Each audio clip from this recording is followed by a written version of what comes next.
Hello and welcome to episode 89 of Don't Shit on the Bus. I'm your host, Adam Almachias, tuning in with my good friend, Justin Nace today. Now, I have known Justin for a while because he toured as the drummer for the band Paris for a long time. I met him on Warped Tour. We did some other tours together. We hung out. He's a good dude. He likes photography, so we connected on that level as well.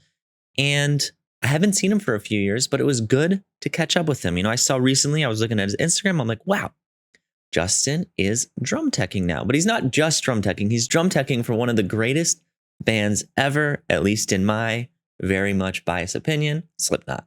And that's cool. And I was like, Justin, last time I saw you, I think you were leaving your band, doing something else. I got to know how you got here.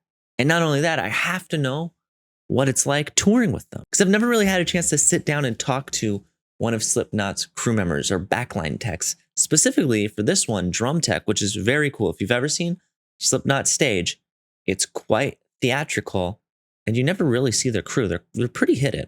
And if you're the drum tech, you're definitely hidden because there's like walkways all around him and everything. But it was really cool. So we did a tour check-in. I talked to Justin. I forget what city he was in. We recorded this last week. That's how I always do it. But we recorded it last week. I forget what city he was in. Somewhere in Europe. They're on a European festival tour.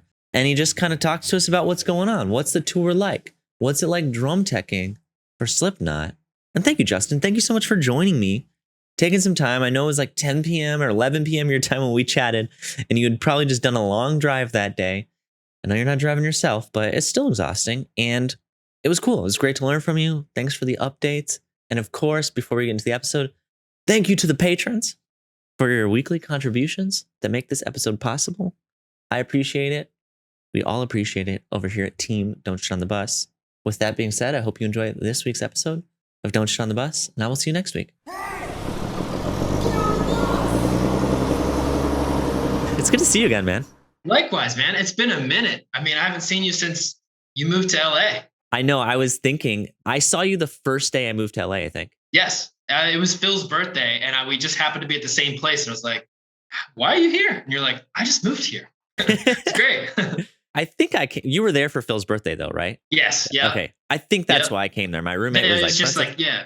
I think I had just come back from the airport. Like I had just flown in, and I went pretty much straight from there, dropped my stuff up at Bab's place, and then we just went to Phil's birthday. And I was like, hey, how are you?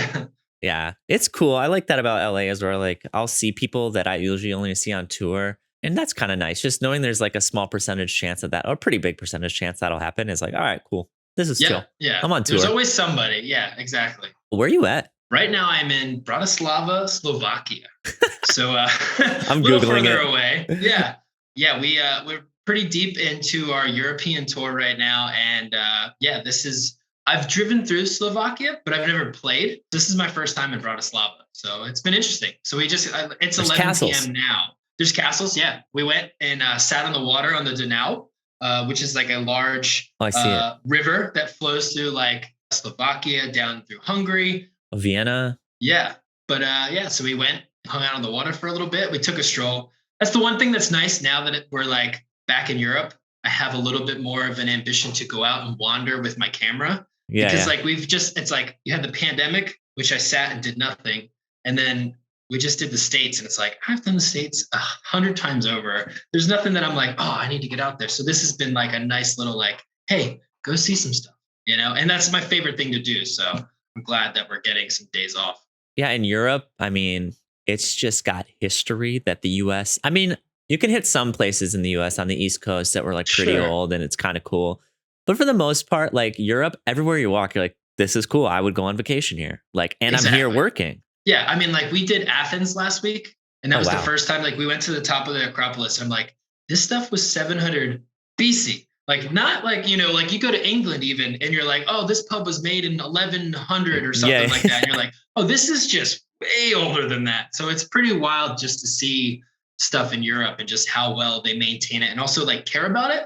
Whereas sometimes like in the States, there's places that are like, oh, look at this historic place. And they're like, strip mall. And they're just let's level it, you know, or like you go to the Alamo and you turn around and it's just a shopping center right behind it. You know, it's just kind of strange. Yeah, we're not, we're removing the soul from the history there. But yeah, I agree. It's like, Did you just arrive there today? In Bratislava, we had like a 14-hour drive last night. That's a lot in Europe. That's long in Europe. Yeah. So like the driving, I guess restrictions are different. So we have two drivers on our bus because they have to swap back and forth. But yeah, it was a longer one. We were in Geneva last night, Switzerland. So we did that, drove here, and then we play here tomorrow. So and then we far away. You cross like 3 countries or like all of Austria. When you like zoom out on the map, you're like, man, I'm always curious how like obviously like tour something like you look at the map on like Master Tour and it's just like just all over the place. Oh my God. It's been good. Where'd you play in Switzerland? Geneva, but what was it? A fest, not fest?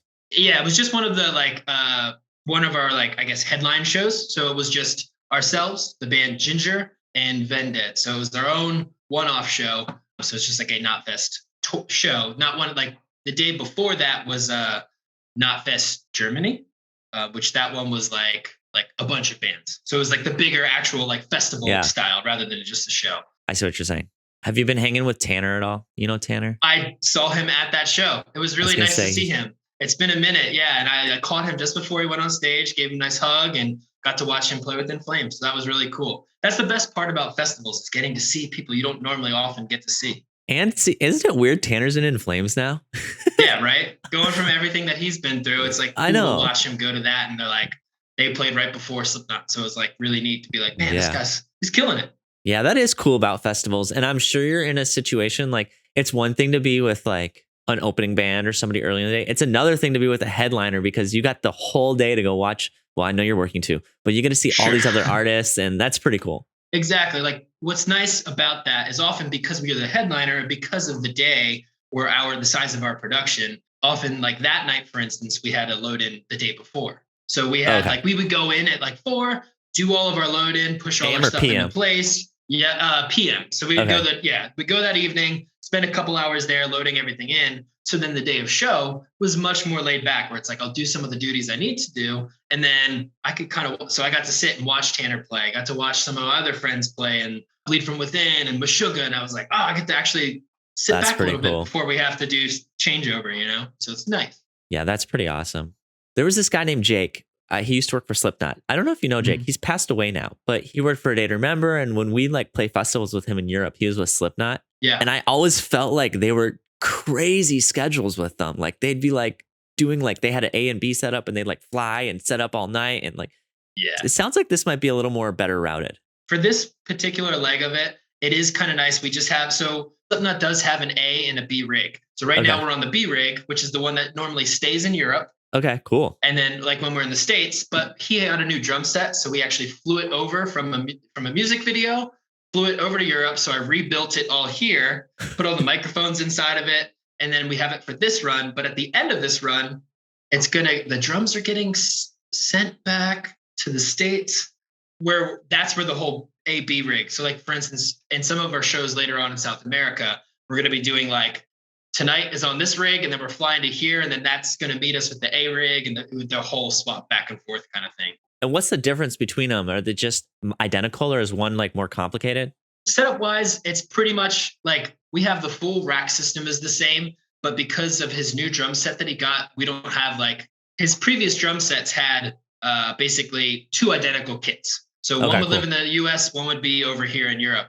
But since we only have one of those, we flew this one over. But when we go back to the States or when we do South America, for instance, that will be like one night will be on his new kit, and then we'll have his previous kit for the other show, and it'll kind of go back. Okay, wait. So I know you casually said it, but I've never been a drum tech. I've seen drum techs set up drums, but you're like, and then I got here and I had to rebuild it. Is that like an undertaking? Do you have a manual to rebuild his drum set, or do you have it memorized? Like, I feel like he has a lot of drums. He does have a lot of drums. I was a little afraid at first because I'm like, I don't know what I'm getting into. Because I've never been a tech prior to this. I teched my own drum set, and you know what it looks like. It's very small and minimal. It's got like 4 things. No offense, but like that makes sense. It works. It's very easy, and I'm left-handed, so his whole drum set's the total opposite way. Oh my God. I've done it enough now with like breaking it down and building it back up that I pretty much have it memorized. But the best part with the way that their production runs, we have a lot of trucks. There's so much set pieces and all that kind of stuff that goes into this actual production that once I have it built at our setup, when we do pre-production, I bolt it all down to a riser, and that whole puppy just rolls right into a truck every night and then comes right out. And then, I mean, certain things with cymbals, taking them on and off, or like depending on the load in, if it's low bars, I'll have to move some things. Okay, but for the majority of it, once it's set, I get to kind of leave it on there. And at the end of the tour, if we're changing it or it has to get stacked, that's where I have to tear everything down. And those are the undertaking shows where you're just like, all right, I got my work cut out for me today. Yeah, that's wild. When you are in charge of taking care of a drum set, is it like your baby?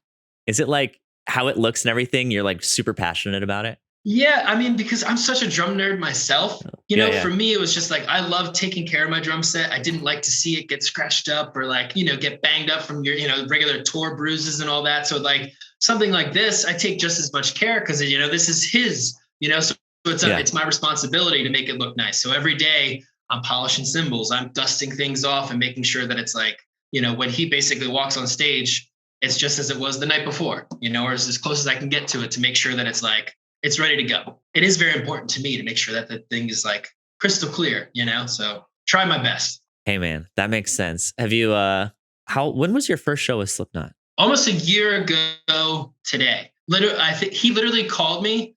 What was it? Like July 27th or something like that. So that's an oddly accurate estimate. It just came up. Yeah. It was one of those things where it was weird timing because I think he called me a day or two after Joey Jordison had passed. Oh, goodness. And I was just like, when he had called me, I was like, hey, how are you? Like, it was, look, I haven't heard from him in a little bit. And I was just like, how you doing? I was like, how are you doing? Because it's like, I'm sure, you get a lot of that where it being like deeper ask. Yes, exactly. So it's like, how is it going? Like, how's everything with that? Because, it's a weird time for their camp as well of just, mourning a loss of somebody that was such an influential drummer, not only in their band, but just across the music industry. Yeah. Okay. I'm like reflecting on that. I'm like, I never knew Joey, but obviously he affected a lot of people and it sucks to see him go. I feel like even though he wasn't in Slipknot, he is a part of Slipknot. It's kind of very unique. Yeah. I mean, and it's, he left a legacy for sure. Kudos to Jay he's filling some big shoes. And I think he does such a phenomenal job. And obviously the rest of the band trusts him in filling those shoes. And that's why he's up there smashing it every night, but a lot of even my friends my age that are like, man, like Slipknot was like the band for me as a kid that made me want to play drums or become that metal guy because he had such an influence on just being that drummer that was so different from what anybody else was doing at the time of bringing heavy metal drumming to like a mainstream atmosphere. Yeah, no, that makes sense. Yeah. I didn't know you were such a drum nerd. I'll be honest, like I knew you drummed. We met when you were a drummer, which we'll get into, but I'm kind of going backwards here. Okay. You casually said that the drummer of Slipknot called you. Does that mean you were working with him before this? Or like, how were you in this position to work for them, if you don't mind me asking? Like, what happened? Yeah, so him and we've just been friends for years. That's awesome. Yeah, it goes back maybe, I don't even remember the year, maybe 2015, 2016, Paris, my old band. We were in Nashville rehearsing. And we just went to a coffee shop that we would frequent when we were down there before we would go into practice.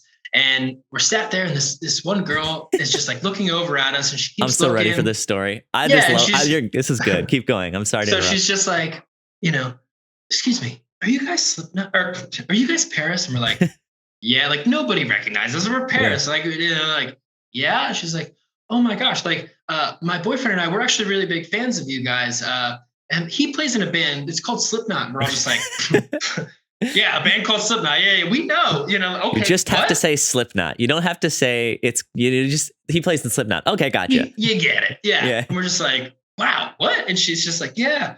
Is there any chance, like, do you guys mind waiting? Like, he would love to meet you. Can he come here?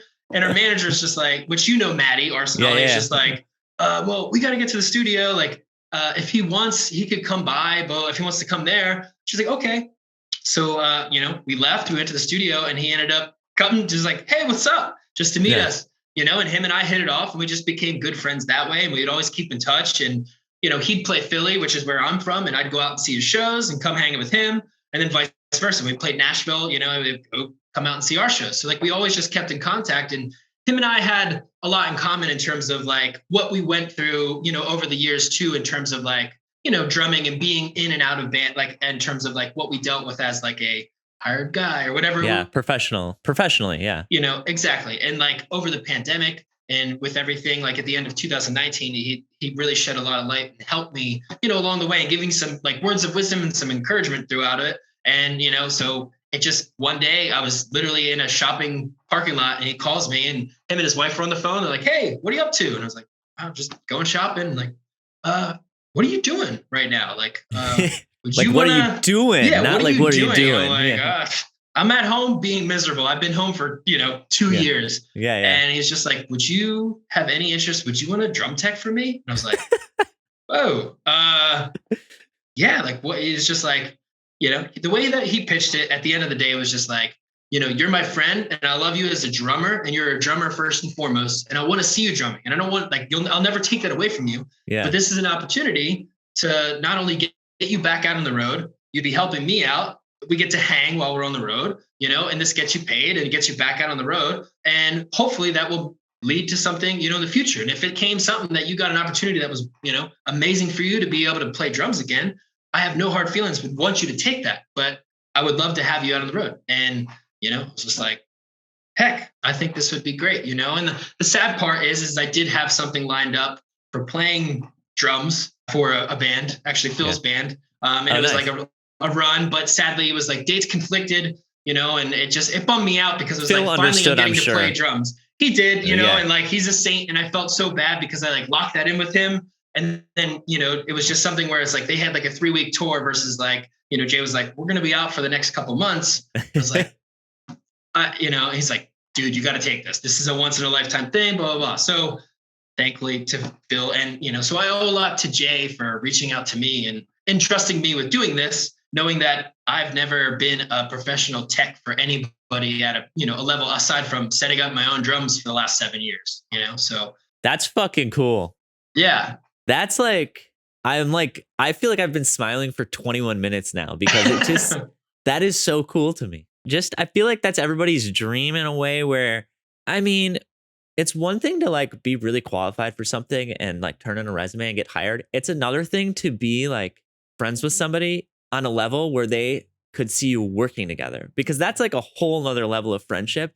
And I'm so happy that like, he's like, you can learn how to tech like that. That's the easy shit. The most important stuff is like, we're going to hang, like we're going to vibe. Yeah. And that's kind of cool that, he knows he's been in the profession a while, and that's rad. He saw it in you and was like, let's do the damn thing. Yeah. And I'm very thankful. And, coming into that crew was obviously a little intimidating. I've toured with the same people living in close quarters for, like exactly. Right. Yeah. And I'm, so it was a little overwhelming. And like my first show, it was like same thing. It was like a 5 a.m. load in or something. So I basically come out of the hotel, minus I had met a few of the backline guys and we did some pre-production stuff. But the first show was like, "Hey, I'm meeting 40 people on a charter bus that's going to roll to the venue at 5 a.m., and I'm hearing like English accents. And I'm just like, where's this crew from? Like, I thought this is an American. And it's like, it was a U.S. state. Half the lighting. Yeah. It was just all over the place. So, we were playing, it was like a festival in Rocklahoma where it was. Yeah.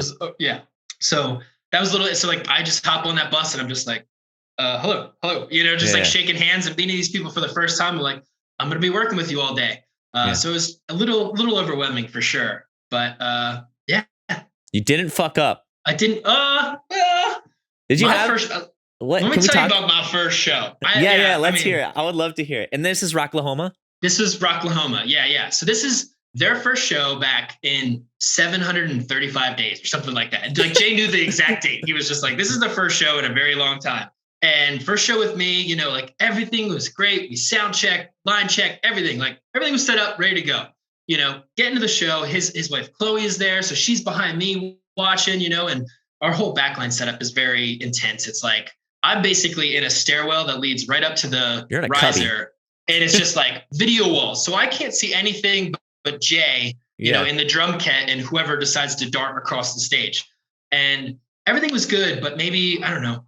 4 or 5 songs in, something started malfunctioning with one of his electronic pieces, which I don't really ever deal with electronic stuff. What's an electronic piece? We got like people on here who don't play drums and don't drum tech. So this is a drum trigger, which the drum trigger basically every time he hits it, it's reflecting off the bass drum, sending a signal of a sample that they've used to his in-ear mix, which also goes to front of house, but he has 2 other microphones in the kick drum. So it's a blend. So there's not too much that goes out of front of house, but he hears it inside. It just helps him in terms of every time he's hitting it, he's able to hear it more predominantly. Oh, I see what you're saying. So it's not even like something that the audience hears. It's just him. It's a little bit that he'll blend it in because our front of house primarily uses the other 2 microphones, but it's just a subtle blend. That's cool. It started malfunctioning. He's like, yo, it's, we communicate. We have a system of how we talk in between songs or during songs where obviously he's wearing a mask.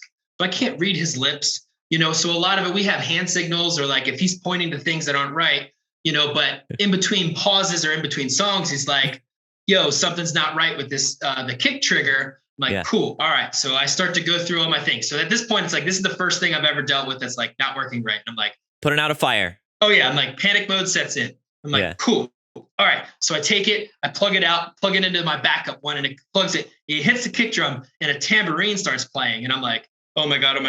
So because you can hear what he hears. Is that why you have the same in-ear mix? My mix is the same as his. Okay. So I start hitting this and I'm like, oh no, like, what is that? And like, I'm looking over at like the other backline guys, and they're all like, tambourine. I don't know. I'm like, oh my God. So I start panicking and I take it out and I put it back into the other one. And then it's not working. And the next song starts rolling and he keeps like looking back being like, what's going on? Yeah. And I'm just going through everything I can. And I'm just racing, a million miles a minute, trying to get it all figured out. I'm taking out cables. I'm running up on stage underneath him while he's playing, like plugging a cable into the part that's on the actual drum, trying to get that sorted. That's not working.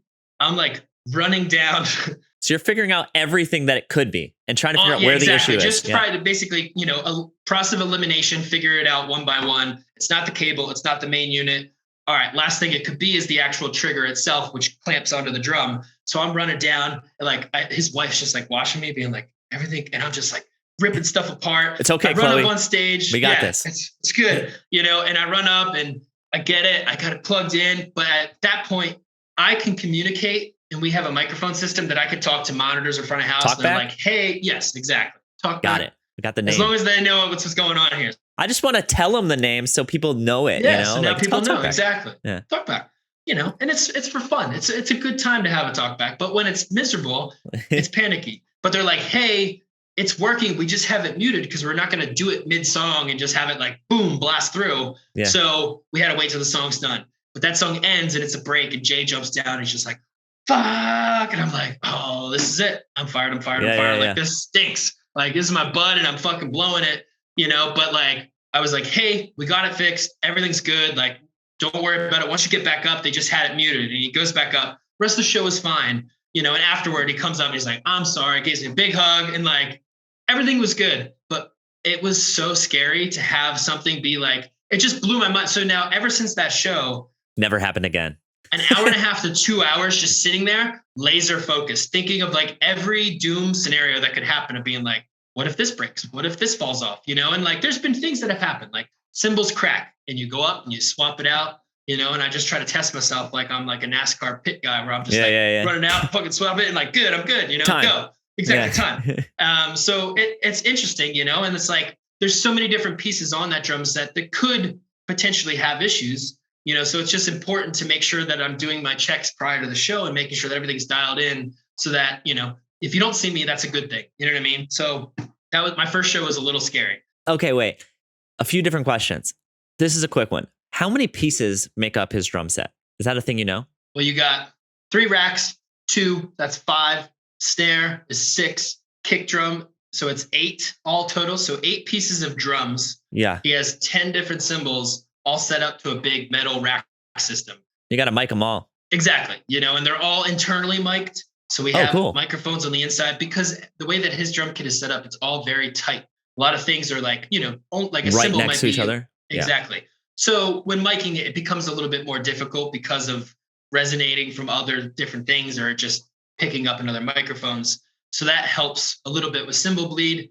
So our front of house decided audio team went with internal mics. Probably looks so clean. It definitely looks clean. It's nice. You don't have any kind of big overhangs. Obviously microphones, even those, they're all under mic'd. So there's nothing that's like over top of the drum set. So it's kind of very flush, very clean look for sure. Okay, I got to know. So coming into this gig, like obviously you and Jay were on the same page. You knew that you had a drum tech, you knew you were a drummer. Do you think he had like this expectation for like, all right, first show, like shit, something's going to happen?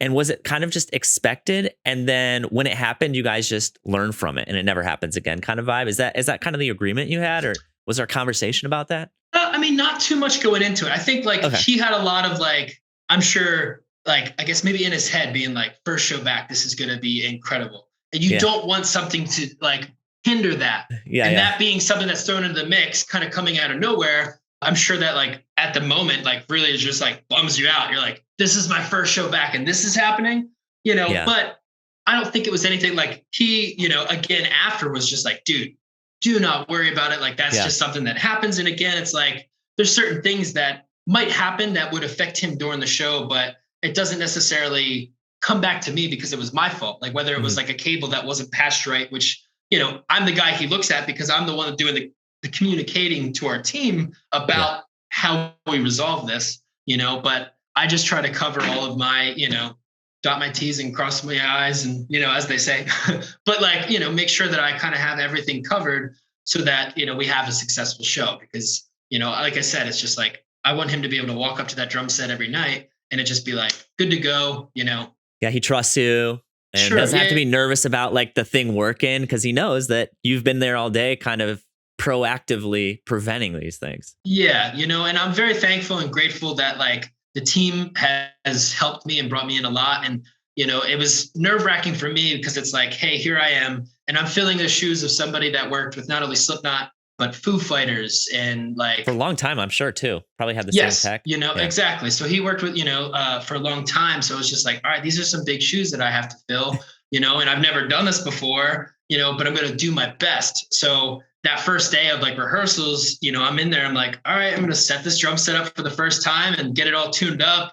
And I remember the one, one of our techs was just like, you know, his name's Dublin. He's, you know, from Ireland, but just like, you know, you're going to do this, you know, whatever. And I was just like, I'm going to do the best I can. I'm just trying to make it sound juicy. And he's just like, oh, that's it. That's more of a Scottish accent, but he's just like, you're juicy. So then that became my nickname of just like, now everybody just calls me Juicy or Juice Man. Is that your name on the road? You're Juicy? Yeah, it's just Juicy. Yeah.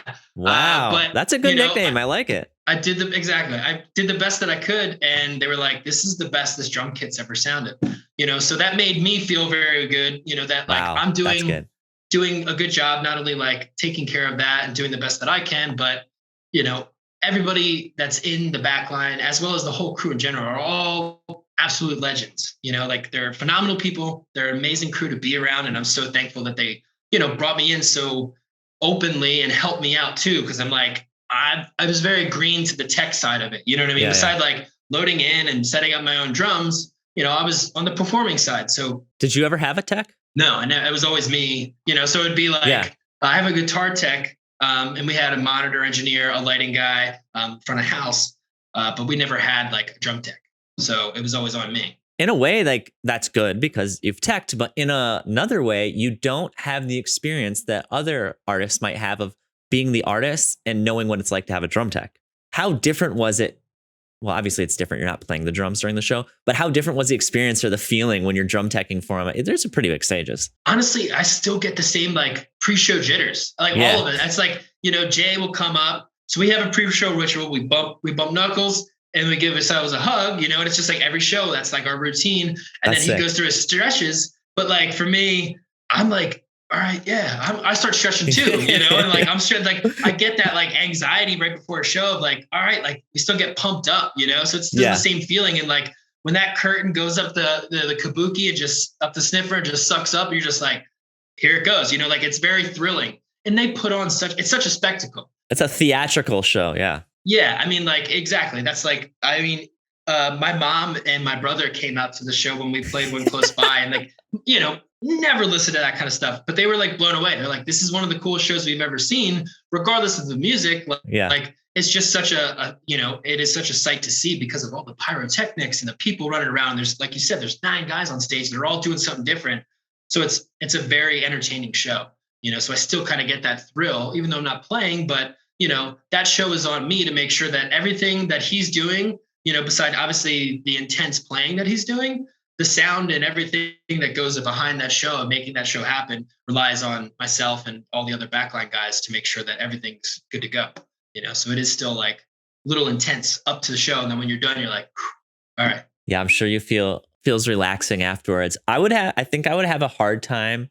The hardest part about being in your place would be like, yo, let me just see the crowd. Like, I just want to see what's going on. Cause you really are, you're like tucked. Like is there a place people walk on above you and everything? Like you're kind of tucked in there. Yeah, there's a whole catwalk, and there's certain shows where V-Man's above me, just blasting out a bass with a flamethrower on it, like right above my head. So like, I feel the flames every show. And I'm just like, sometimes I'm like, whew, like it's hot, but what's cool is that like, Jay's cool with it too. Whereas like, I'll go up and I'll try to get some, photos or whatever. Like if he stands up and gives the show, some horns, I could pop up behind him, take a couple pictures for him or whatever, grab some videos, which is cool. So like, there's a couple shows that I've just brought my camera out because like, our photographer, Anthony, he's running around like a madman, he'll pop up in behind Jay sometimes, but there's other times where like, I'll take some photos or some video for you, and it's cool because then it allows me to like mess around with that too. Dude, I love that. Well, for people who don't know, who are just meeting you, you're also a photographer, a great photographer. I think we've connected on that front before.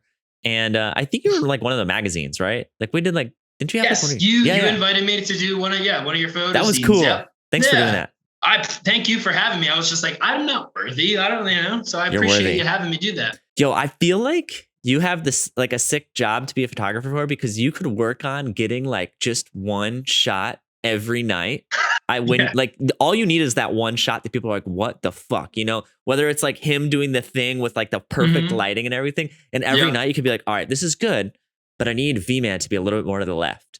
And then the next night you could like, dude, have you been taking photos that I should be checking out? I'm like a little behind on the internet. I've done a few. I haven't done too much this tour because it's just been so hectic and whatnot. Okay. But like I've done some like when we were back in the States where, especially on the first run I did with those guys, I was so like it was so new to me. So I was like, oh, I really want to do this and see what I can capture, So there was like certain nights where I'd be sitting there not doing anything. And then I'll be like, I would remember being like, oh, that's a really cool, like pyro flame burst. Let me see if I could catch that with him playing. So the next time I try to do it, I'll be like, that's okay. But like, I got tomorrow. I could do it, or like, all right, this happened tonight, so I could do something different tomorrow, So Dude, it's kind of cool. That's sick. Well, if you ever want to run some shots by somebody, I love this shit. And my favorite thing is like making an that's image crap. That's perfect. Crap. I will like pick it apart with you happily, as long as you don't take it personally. And we'll just like nail it. And then one night you'll just be like, this image I'm printing up, it's gonna be 3 feet by 4 feet on my wall. And that'll be, I would absolutely love that. Yeah, it was funny too. Our last night, because of like some kind of weird merch situation with Geneva, our merch guy had like nothing to do. And he's also, his name's Aaron, and he's also a phenomenal photographer. And hell yeah. He's like one of my coffee photo buddies on the road. You get that group of like, we're all getting coffee and we're all going to wander with our cameras. Exactly. And he got to shoot the show. So he shot the first 3. And like, he's on the bus last night being like, what do you think of this one? I was like, dude, these are sick. Like, what are you talking? He's like, oh, they're okay. I haven't shot a show in a year. I'm like, dude, these are awesome. So it's really cool that like he got that opportunity to get out there and just shoot again, I'll have to get his Instagram from you. I was going to say that I have photographed Slipknot before. And if anybody has photographed them, they have some of the best, it's like a theater show. Like everybody's got their own spots. It's really lit really well, where like you've got the back layers, and then like nothing's just like, it's a treat. So yeah, it's funny when you say about spots, because it's hilarious hearing at the end of the night how much of a problem it is for Tortilla Guy. What's Tortilla Guy? So he's one of the percussionists. That's his name? Tortilla Guy? Because of his mask is like a dead skin over. You have to check it out. That's what he's always been called? Yeah. He was New Guy in our camp, just called New Guy. He is an absolute nut on stage. This dude is just like, just diving all around. He's running from things. He did a backflip the one night and like twisted his ankle, but like this guy's hanging upside down off stuff. So it's hilarious watching the spot trying to keep up with him. So he made it a point where he's like, every night he's like, I try to fuck with the spot to try to like evade the spotlight guy. And this guy's just trying to follow him all over. And he's like trying to move away from it. It's hysterical. Oh my God. I realized they just released his identity recently. Yeah. The beginning or like the end of the last US run that we were on. Michael Pfaff. Michael Pfaff. Yeah, Pfaff. Yeah, Pfaff. Pfaff. Yep. That's cool. Absolute I didn't sweetheart. catch up on my Slipknot trivia and realize. So does that mean they used to be 8 members and now they're 9, or did they? I mean, it's just he was one of the newer members that was replaced, so it was just like he's Like been V-Man? there, but they just never necessarily like V-Man and Jay both started in 2013, so they're going on 9 years of being with the band. That's crazy. Yeah, Jay and I are the same age. I'm 32, so he started playing with Slipknot when he was 23 years old, which is kind of mind-blowing. Nuts. I didn't realize he was so young. Yeah, a couple. Yeah, so him and I are both the same age, and Jay, no, he's 31. Is that what you just said? His birthday's in September 9th. He's coming up. He's still 31. Yeah, so he's like a couple months younger than I am because I'm 32 now. Yeah. Sorry, I didn't mean to correct you. I just looked it up. No, you're right. Exactly. September 8th. I remember. That's crazy. That's pretty nuts. Good for him. Like going into a band that is probably as old as you are when you're 20 is pretty nuts. Yeah. It's kind of cool. He has a photo of him when he was like 11 that his dad took him to go see the show, and he was backstage. Wow. And it's just little Jay stood next to his dad talking to, I think it's like, I don't know, Corey and Jim or something like that. And he's just little Jay with a Corey Taylor mask on. And it's hysterical. It's like, it's such a cool, like, I found it. That's insane. Yeah.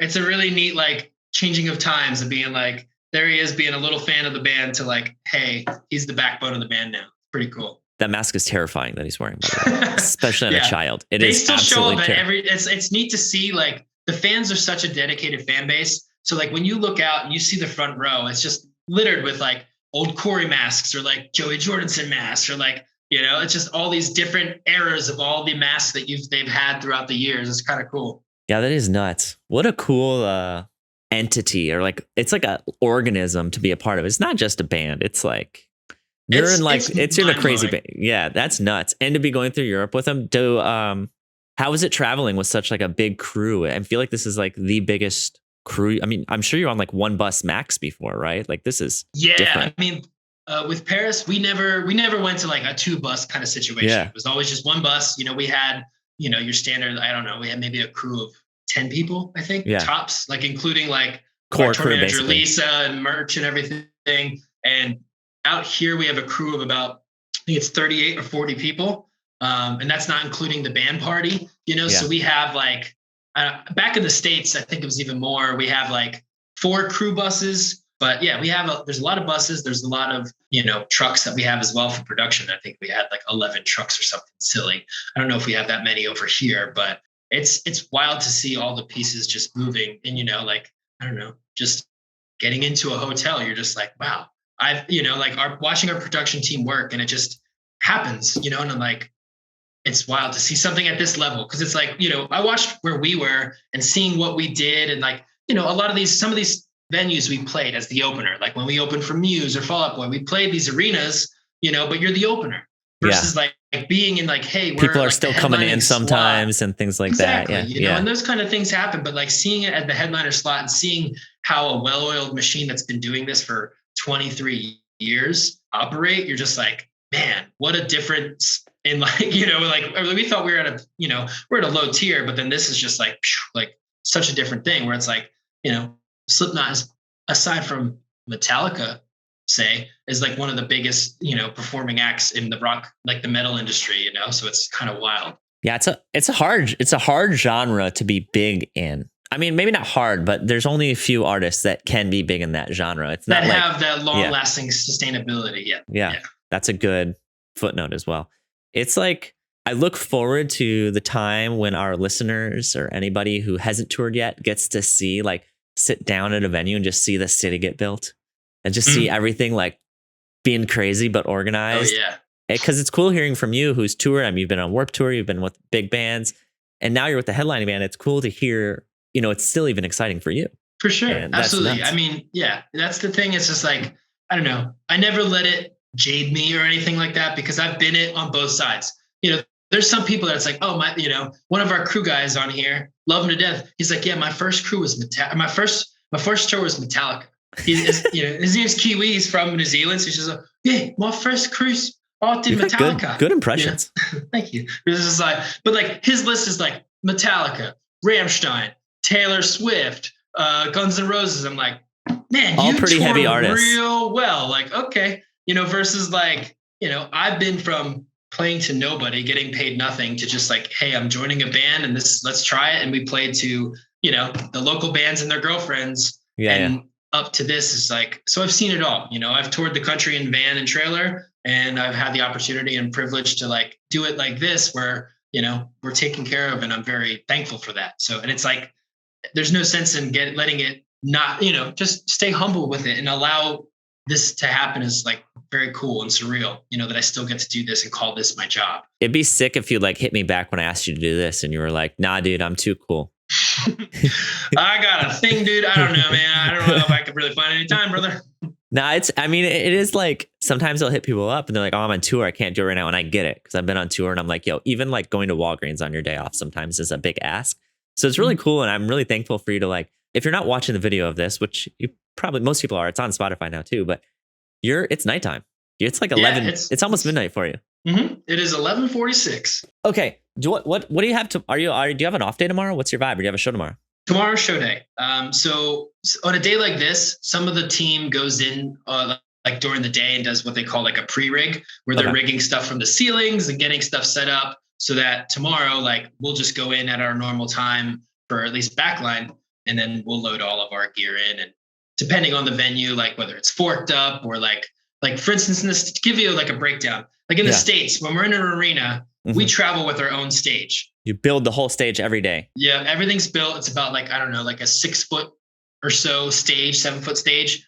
And we roll it, build it all up. And it's been built mid stage while video and lighting is getting built, and it's getting hung on the ground and then lifted to the roof. And once it's all lifted into the air, the whole stage, everything just gets slid back into place. Like if you go on my Instagram somewhere along there or whatever, I know I had like a time lapse at one point of just the whole thing just rolling back. So it's neat to watch, like from a perspective, like if you can get up in the arena and like look down and you're just seeing this whole little world just roll slowly, and just hearing little people being like, go, go, go, stop, stop, so it's pretty cool. That is cool. You like, even me I've toured on different size tours, and I just forget that sometimes people build the whole stage, and that's normal. And that's a thing. Mm-hmm. It probably makes it easier in some ways because it's the same. But okay, so what's your schedule then? So you came in today for an off day. Like, what's your schedule for tomorrow for a show day and a festival? Does it matter? Tomorrow is one of our headline shows. So it'll just be 3 bands. I think you said that earlier. I forgot. I'm sorry. Yeah, it's all good. Yeah, I mean, I kind of forget until I look, honestly. But I learned that downstairs before I came up here. They're like, oh yeah, tomorrow's just a regular show. So it depends. Like if it's something like this, we're at a hotel, or like on a morning that we're just driving and showing up on the bus, we'll get there maybe like, I'll wake up, or we'll have to go in around like 10 o'clock. That's kind of usually a standard time. Tomorrow, our bus picks us up at 11:30. Yeah. But it'll pick us up. We'll roll to the venue and then just kind of assess. So for me, I'll like set up the first thing I'll do is our jam room, which that's basically an entire electronic drum set. That's kind of like a model of his drums on stage. Oh, like a practice room. Yep. So that's sick. They have a whole jam room rigs for all the the guitars and bass, and then his whole electronic drum set. So I build that every day. So that's something that I build up and tear down. And we put that in a room, and that's always like a little Easter egg every day. Cause like some days it's like this massive room, and other days it's like closet, and you're just like, all right, how are we going to just make it work? Tetris this to make everything fit. So we'll do that first. And then typically, depending on timing, it's kind of always hurry up and wait. So you just wait until we get the call that we could unload our truck, roll all of our gear. And then on like, say if we have our stage, it would be forklifted up. Every single piece would be forklift onto the deck. And then we put it into place. Or there's ramps, that'll take it, that we have local hands that help ramp everything up onto stage. And then we go from there, setting it up, cabling everything, getting all of our own little world set up. But like backline's kind of like a neat little area. Like I said, it's all video walls, and we have the catwalk above our head. So we kind of all push in underneath it, and we have our little world. But because of those video walls, we all have our own screens. Like I have a screen. Obviously, I'm the only one that gets to see my person throughout the show because I'm looking right up at. Oh, so they all have live feeds of their person, basically? Correct, yeah. So there's like cameras on the stage that face out so they can see their guy on stage through the screen, because they'll just be sitting there tuning and they're watching the show that way. Whereas I have a screen that faces like the side of it so I can see the front of the drum set, but I'm looking up at him. You have live feeds? Yeah, it's kind of crazy. It's like I said, it's like the amount of detail and like, I don't know, just everything that goes into the show every night is pretty surreal. It's like a battle station, my guy. Like this is like that is wild. So I have my work box on one side of the stairwell, other side is all my drum heads. Then you turn around and he has another warm-up practice kit. So it's just two. Oh, right before it goes on stage? Yeah. So it's like two pedals and just a practice pad. So like he'll come up, we do our thing, and then he can warm up and just keep himself loose all the way until the last second of going up on stage. So that's that. And then I have like two other work boxes. So it's just like I have my own little like control center. It's kind of cool. I love hearing about like even the little cookies. I don't know. What's it called? What's it called? I don't know. Easter eggs, cookies, eggs, whatever. Even little Easter eggs you're giving me about his routine is really important because I always enjoy knowing not only what the tech does on a high level, but what the drummer does on a high level relative to the tech. Like I don't like when people tell other people's stories, but these stories are relative to your job. So it makes sense. Sure. And it's nice picking up on those little things because I don't know, sometimes you are like, okay, the drummer of Slipknot or like Travis Barker is like, they're just good at what they do. But no, they practice a shit ton and they take it very seriously. And it's cool to know that even people on a high level got to practice. They got to do the thing. Exactly. You know, and that's something that like he's in there every day before the show. Like it's a religious thing that he goes in and he practices. I mean, like I know back in the day when we had first met, he was just like, yeah, I'll typically run through the whole set before I go on stage. It's like, that's nuts. I don't think he goes that deep, but like he runs through a solid list of all those songs and gets himself totally warmed up for a long time in that jam room. And then right before going on stage, again, he's there keeping the chops up and keeping himself loose, because there's so many different variables for the way that he's playing for like just your body temperature alone and making sure that your body's warm enough to like get you through that, but also not totally overheat yourself too when it's flames and you're wearing a mask. And That's hard to play in a mask, I'm sure. I can imagine. Yeah. I mean, he's got water and just all that, all over the place, but it's like, I know that some of those masks, I mean, his is fairly simple compared to some of the other guys that like Craig can't even take his mask off on him. He's the one with the pins, but he can't take his off up by himself. He's got to have somebody else like unzip it and help out a little bit. That one's really freaky. The Hellraiser kind of looking thing. That one's always hilarious when we travel with that through customs.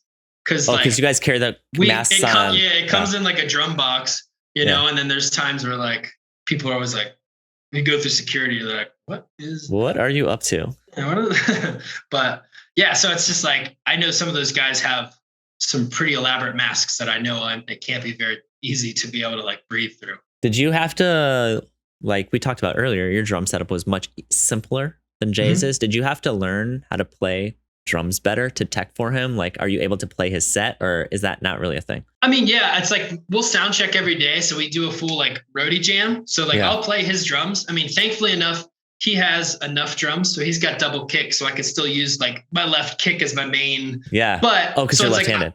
Like, so I can play it, but it's like trying to roll this way is just like, hey, that don't happen, because I'm lefty. So I'm just like, it feels like I'm a toddler riding like somebody else's bicycle. It's just very awkward. So I feel like not your own toddler bike. Yeah, not my own toddler bike, but it's like, I feel like I just can't rip. You know what I mean? So like, I always was like, I swear I'm better than this, but it's just, I feel it's not. I'm not a bad guy.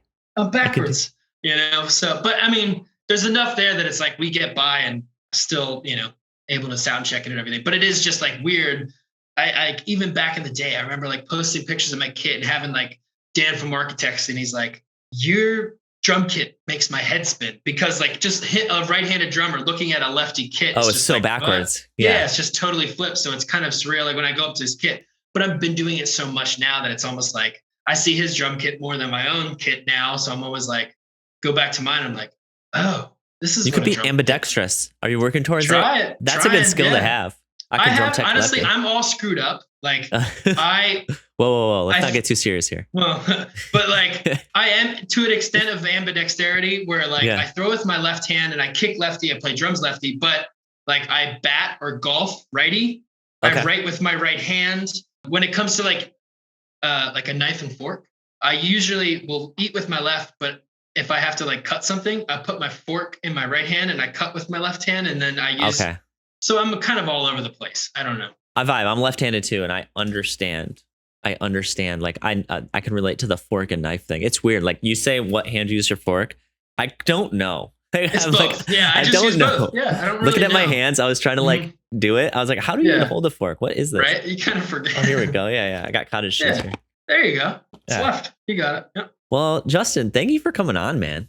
That Absolutely, was an hour. man. We riffed through that. Really? Yeah. Yeah. It's midnight. Shoot. Okay. Oh yeah. I feel like we didn't even tackle half the other stuff yet. No, that's fine. That's okay. Yeah. Like I have that other stuff because I like to have a lot, and then I just kind of bounce to them when the conversation gets there organically. I'm like, okay, I can put this question in. Sure. But if we don't get there and you've got stories, like, let's go. Like I'm all for it. But not every guest can do that. Yeah, it's one of those things. It's just like, it's weird, obviously, like I came into this, it's like, I don't know. It's hard to say because like obviously so many people have seen me and they're like, oh, you're Jay's drum, you're Jay's tech kind of thing. But like I almost feel like I live this whole other life, of being like, oh, I was a performer, you know what I mean? Like where it's like I started off, doing like basically joining a band, being like, all right, like I quit Best Buy. Basically, I did like one tour with them and they were like, hey, we would love to have you come out. And I talked to my manager at the time, was like, they want to have me back out. It's in a couple months. Best Buy manager. Yeah. And they're like, not artist manager. Yeah, not artist manager. Best Buy manager is like, nope, you can't. Sorry, we're not going to allow you to take that much of the time off. And I was like, I quit. Yeah. So I quit, and I just put in my resignation and I went on tour and again, to get paid nothing. And like, very fortunate that it went from like, we didn't know where it was going to go, And it was like, join the band. We didn't have an album out. We weren't signed to a label at the time or anything. And then it just went from there. And there was just such a, like when I met you was probably 2015, where I have a picture that you took of me from behind with my Start shirt on. I remember somewhere. Oh, yeah? It's like a wide angle. I'd have to find it. Yeah. It was just like, we did 2 weeks on Warped Tour one year. The next year, I felt like we just kind of became that band that was like the band's band, kind of like Bad Rabbits. Everybody loved to, like, I loved watching Bad Rabbits every year, and it was just like, I would be playing and I'm seeing like some of my favorite artists, like side stage. I'm like, oh my God, that's like singer for Yellow Card watching me right now. I'm like, I'm going to shit my pants. Like, what's going on? You know what I mean? Like things like that, where I'm like, what is this? Like all these bands that I've looked up to are now watching us play, and then that just like, I don't know, there's a couple of years of like 2015 to like 17, 18, where it was like, all right, 2016, we got to do, the Jimmy Kimmel show and play on TV, which is like a surreal opportunity. You got a taste of everything. I know, exactly. And I'm like thankful for that. But at the same time, I'm like, I'm nobody. You know what I mean? Like, who am I? It's like, but at the same time, it's like, I've knocked a lot of cool bucket list things off of doing like Jimmy Kimmel and performing on live TV. And like, we got to play in Madison Square Garden when we opened up for Fall Out Boy and like that's sick. Red Rocks with Muse. And I'm like, this is nuts. Like these bands that I grew up listening to. And now we're like playing with them and like, I don't know, having conversations with like Jared Leto and like finding his mysterious side. And you're like, what is this guy? And like, I don't know. What is Jared Leto? The question we'll never know. No, yeah. I had a really weird, quick side note was the story with him was like, we were at a show in Texas and Vogel was out with us and we're all sat and I'm walking back to the bus and I see this like dude with this like weird beanie on and he looks homeless. And I'm like, dude, he's like peeking around our bus. Definitely and he turns around and I'm like, oh, it's Jared Leto, And I'm like, yeah. I walk back around. They're all sat in like just some like lawn chairs outside. And I'm like, you guys see those Jared Leto peeking? And they're like, what? And they look around and all of a sudden he just comes like floating out of like from behind there. And he's just like, what's up, guys? We're like, hey. And then he like looks at Vogel, which I swore Vogel had like his biggest lens he's ever had in his life in his lap. And he's like, taking some photos. And he's like, yeah, And then he made a joke about this like racetrack because we were at like the Austin 360 or something and big like race car track around it. It's like, wouldn't it be funny if there was like a Prius ripping around on here or something? And we're like, yeah, I guess so. Like, it was like, all right. And then like he came over to introduce himself and I was stood closest to him. I was like, I'm Justin. And I went to shake his hand and he's just like, and he gave me a pound. And he just gave everybody, and he just gave everybody him and his brother fist bump. Like, all right, okay. His brother fist bumps with his shirt over his fist usually too.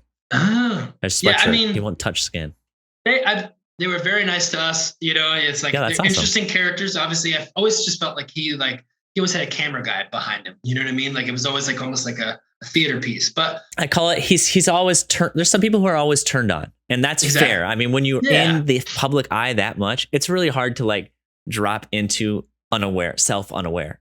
It's probably in your best interest too, because like you said, somebody's always watching. yeah, so it's just like, that was a very, like things like that where you're just like, man, these are surreal moments where I sit back and like I could go to like, go back home and I'm in a coffee shop and it's like, I'm nobody and nobody gives a crap. But at the same time, in the back of my head, I'm like, I'm also very thankful that I've had these regardless. Like, I don't care if anybody doesn't know what I've done or what it is, or like, I don't let that necessarily define me or like, oh, I'm like, not just Jay's drum tech, but I'm very thankful to be doing this. And it's like to go from like where I was and happy I got to experience the things that I did for 7 years touring the world, and like playing music for a living. They allowed you to do this in a way. Yeah. And exactly. So now a transition and like the pandemic happening was like, 2019, Paris parted ways with me, which is, broke my heart at the time. And then it went to February of 2020, my father passed, which was like a really tough time. And then 2 weeks later was like the pandemic. And it was just like a steamroll of like life was just fucking throwing punches, and you're like, dude, all right, guys. Monkey at a zoo just tossing shit at me, and I was just like, fuck. So it was a very bleak time, and going through and processing all that while also just being like stuck at home and you can't see people and can't, and like I lost my career, or like nobody's touring, but the hindsight was at least it wasn't just me. Like I wasn't the only one. We're in it together kind of vibe. Yeah. Everybody was just like, well, we're going to figure this out together, and so happy and thankful and grateful for the opportunity that Jay gave me to be able to take me to this level of like touring and getting to be there and experiencing it with him. And, like seeing it from like his perspective is like really cool, and also being a part of an awesome crew. Yeah. I mean, not only do you get to do a great job, but coming from where you came and where you're going now, I'm sure that it's very interesting to you because you're learning so much every day. And that's going to be infinitely valuable. And, you're going to be like that dude who's like, yeah, I mean, in a way, you are the guy who's like, yeah, I've only ever worked for Metallica. I mean, you've only ever worked for Slipknot. You are that guy now. Mm-hmm. He's just like, yeah, this is my first band I worked for. It's whatever. Yeah. Let's go. So definitely very happy. Like, it's cool to just be back out on the road and just doing this again, and then having opportunities like this to be able to catch up with you. It's like, it's been so long, and it's like, it's nice to be able to chat and just hang and get to catch up. And, like you said, just like, where am I on tour, and here I am in Bratislava, it's midnight and I'm chatting with my buddy in Los Angeles, which is like, I don't know, 6 o'clock at night, it's kind of crazy. It's 3 p.m. here. 6 in the East Coast. Yeah. Yikes. No, It's all good. I mean, it's kind of like an interesting aspect of the podcast is when I hit people up to talk, I'm like, I would never, I think it's my personality, or just how I am. Like I have a lot of friends that I just don't call a lot. And most of them are people I've worked with. But having the podcast is kind of cool because it's like, if me and you were at a bar or a coffee shop, this is the kind of conversation we would have. Exactly. But that opportunity doesn't really present itself very often, at least not for a full hour. So to be able to do it for a podcast is kind of fun because it feels like we get to do the thing, but then it also is purposeful to other people to hear the thing, which feels like it feels good on all accounts. It's like, all right, let's go. Yeah, no, I mean, like it's been a blast. Cause like you said, it's like some of the best conversations are those things where you're just like sitting on the bus somewhere, or you're at a bar and like you're catching up and you're getting to do that. And like, it's cool that we have this opportunity to be able to like, now the fact that it's on film is like, people could hear the inside of something that, not a lot of people get like an inside view on or understanding of. Yeah, it's great. Thank you for sharing. I will make sure the podcast. You ruined my original podcast name. I was going to just say Jay's Drum Tech, so I don't know what I'm going to say now. Shit. But yeah, I mean, right now, currently, I am just Jay's Drum Tech. You're nameless. Yeah, you don't even have a mask. It's just unnamed. Yeah. Yep. I'm just the guy behind the cool guy. Well, I enjoyed hearing your stories, and I look forward to seeing Slipknot again because I want to be like, Justin's back there. He's doing the thing. I don't see him, but he's back there. He probably sees me on a monitor. But like that's cool. It's a whole other level to a live show of one that I already enjoyed. So thanks for sharing your stories, and it's good seeing you, man. Likewise, man. Thank you so much for having me. I really do appreciate you giving me the opportunity. But hopefully, I'll see you in person soon enough. Yes, likewise. Fingers crossed. Last question, because I forgot. Yes. Shower shoes or no shower shoes? I'm gonna be honest. I'm a no shower guy. No shower shoe guy. I'm a shower guy. No shower shoes. I don't know. I expect honesty. Because it's like you got the shoes and then they get wet and then it's like, what do you do with them? I don't know. Yeah. Where do you put them? What's going on? It's like, it's like I'm already dealing with like, I'm a fitness guy. So like in the morning, I like to work out. Dealing with like sweaty clothes, like when you're like, all right, now I got to hold on to this stuff. And like, what do I do with it? Like yesterday, I just had it all laid out outside the bus because we were parked inside, and I was just like, boop, boop, boop. Hang it on the AC unit. That's what I do in hotels. Yeah, I hang it and from then a you get hanger on the back- AC unit. Oh yeah, that's exactly. You had a hotel for the day. It's on Yeah. hangers in front of the AC for sure. All right, man. Well, have a good evening. Have a good night, and have a good Thank rest you of your very tour. much.